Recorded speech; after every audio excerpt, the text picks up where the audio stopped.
Un individu diploïde présente généralement deux allèles du même gène, une version transmise par son père et une version transmise par sa mère. Que se passe-t-il quand les deux allèles transmis par ses parents sont différents? Le croisement de deux individus homozygotes, c'est-à-dire présentant deux allèles identiques du gène étudié, permet de répondre à cette interrogation. Prenons l'exemple classique du croisement de petits pois. Le gène étudié est le gène codant pour la couleur des grains. Le phénotype du premier individu, le caractère visible, est jaune. L'allèle jaune sera codé par la lettre J dans la suite de l'explication.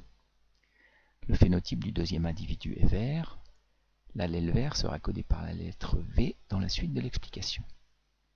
Quel sera le phénotype des descendants? Le phénotype du premier parent est jaune. Celui du deuxième parent est vert. Chaque parent étant homozygote, le génotype du premier individu est donc J sur J.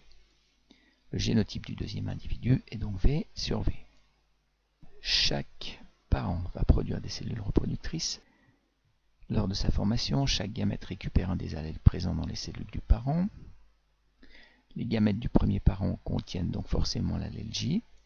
Les gamètes du deuxième parent contiennent donc forcément l'allèle V.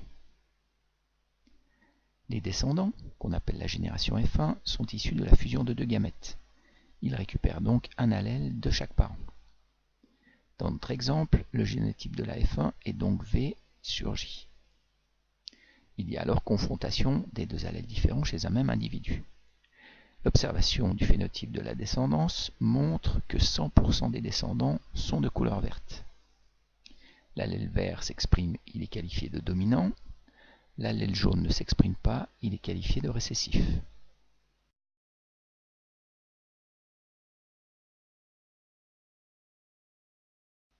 La même démarche appliquée dans le cas de la confrontation des allèles A et B du gène codant pour le groupe sanguin permet d'observer le phénotype AB en F1. Les deux allèles confrontés s'expriment simultanément, on parle de codominance.